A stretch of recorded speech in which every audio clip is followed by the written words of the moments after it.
దేవుని ఘనమైన శ్రేష్టమైన పరిశుద్ధ నామమునకు మహిమ స్తుతి ప్రభావములు కలుగునుగాక. బాగున్నారా? పరిశుద్ధాత్మ దేవుడు మరొక నూతన దినాన్ని మన జీవితంలో అనుగ్రహించి ఉన్నారు. ఈ దినాన్ని చూడలేక చాలామంది గతించిపోయారు. మనమైతే సజీవులముగా ఆయనకు సన్నిధానములో చేరి మన కొరకు దేవాది దేవుడు సిద్ధపరిచిన శ్రేష్టమైన అమూల్యమైన వాగ్దానమును పొందుకోవడానికి దేవుడు కృప చూపించారు. ఆయన కృపామయుడు, ప్రేమ కలిగిన తండ్రి మన జీవితంలో అద్భుతమైన కార్యములు చేసే గొప్ప దేవుడుగా ఆయన ఉంచి ఉన్నాడు. ఈరోజు ప్రార్థన చేసుకొని ఆ వాగ్దానాన్ని మనం అందరము కూడా ప్రార్థన పూర్వకముగా పొందుకుందాం. తలలో వంచండి. ప్రార్థన. పరిశుద్ధుడా, నీకు వేలాది వందనాలు, స్తోత్రాలు. ఉదయకాలంలో మేమందరము నీ సన్నిధికి వచ్చి ఉన్నాము. ఈరోజు మాతో మీరు మాట్లాడి బలపరిచి ధైర్యపరిచి నీ కృపలో భద్రపరచమని దీవించమని యేసు నామమున అడిగి వేడుకొనుచు ఉన్నాము మా పరమ తండ్రి, ఆమేన్. ఈ దినం దేవుని వాగ్దానము చదువుకుందాం. బైబిల్ గ్రంథాలు తెరవండి. కీర్తన గ్రంథము 34వ సంకీర్తన 4వ చరణమును చదువుకుందాం. ఈ దీనుడు మొరపెట్టగా యెహోవా ఆలకించెను, అతని శ్రమలన్నిటిలో నుండి అతన్ని రక్షించెను. దేవుని స్తోత్రం. దేవాది దేవుడు ఈరోజు మనకి ఇస్తున్నటువంటి చక్కని వాగ్దానం 2 విషయాలు ఇక్కడ గమనిస్తాం. 1, ఆలకిస్తాడు. 2, రక్షిస్తాడు. దావీదు రచించినటువంటి కీర్తన. దావీదు రాజైనటువంటి అబీమెలెకు దగ్గర వెర్రివాని వలె నటించి అతని చేత తరమబడినప్పుడు, కష్టములో ఉన్నప్పుడు, ఇబ్బందులు ఉన్నప్పుడు, నిందలు అవమానములు అనుభవిస్తూ ఉన్నప్పుడు, తన యొక్క గమ్యం ఏంటో గురి ఏంటో తెలియనటువంటి పరిస్థితులలో దావీదు దేవుని దగ్గరకు వచ్చి మొరపెట్టాడంట.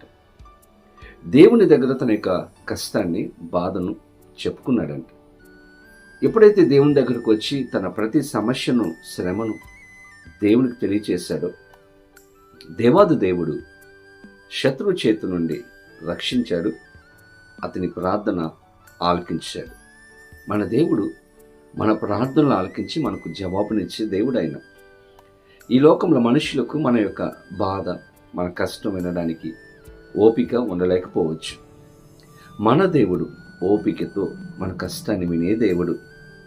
ఎంత సమయమైనా, ఎన్ని గంటలైనా నీ కష్టాన్ని ఆయన దగ్గర చెప్పుకోవచ్చు. నీవు ఎన్ని గంటలు ఆయన సన్నిధానంలో కూర్చొని నీ కష్టం చెప్పుకున్నా వింటాడు. విని మౌనముగా ఉండే దేవుడు కాదాయన.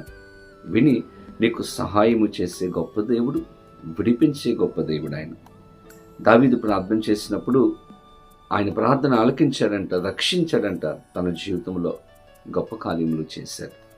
ఈరోజు నీవు కూడా ప్రార్థనలు ఆలకించే దేవుని దగ్గరకు వచ్చి నీ కష్టాన్ని, నీకున్న ఇబ్బందిని, నీ సమస్యను, నీ శ్రమను దేవునికి చెప్పుకున్నప్పుడు ఆయన ఆలకిస్తాడు, రక్షిస్తాడు, నీకు సహాయం చేస్తాడు. ఏదైనా చిన్న కష్టం వచ్చినప్పుడు మనుషుల దగ్గరకు వెళ్ళకండి. మోకరించి రహస్యమందున్న దేవునికి నీవు తెలియచేసినప్పుడు రహస్యమందున్నటువంటి దేవుడు నీకు సహాయం చేస్తాడు. కాబట్టి ఈరోజు ఈ ఉదయకాల సమయంలో మన దేవుడు మన ప్రార్థనలు ఆలకించే దేవుడు, రక్షించే దేవుడు, సహాయం చేసే దేవుడు. కాబట్టి అటువంటి దేవుని దగ్గరకు వచ్చినప్పుడు సమాధానము, సంతోషము, సహాయమును అనుగ్రహిస్తాడు. అటువంటి కృపా సహాయములు పరిశుద్ధాత్మ దేవుడు వీడియో చూస్తున్న ప్రతి ఒక్కరికి అనుగ్రహించును గాక. ఆమేన్. ప్రార్థన. పరిశుద్ధుల నీకు వేలాది వందనాలు. ఉదయ కాలములో చక్కటి వాగ్దానం ఇచ్చారు. మా ప్రార్థనలు ఆలకించే దేవుడువు, మమ్మల్ని రక్షించే దేవుడువు, మాకు సహాయం చేసే దేవుడుగా మీరు ఉన్నందుకు మీ స్తోత్రాలు. వీడియో చూస్తున్న ప్రతి బిడ్డ జీవితంలో అద్భుతమైన కార్యములు చేయమని, సహాయం చేయమని యేసు నామమున అడిగి వేడుకొనుచు ఉన్నాము మా పరమ తండ్రి, ఆమేన్. తండ్రి, కుమార, పరిశుద్ధాత్మ త్రియేక దేవుని యొక్క దీవెన ఆశీర్వాదం సదాకాలము కలుగును గాక.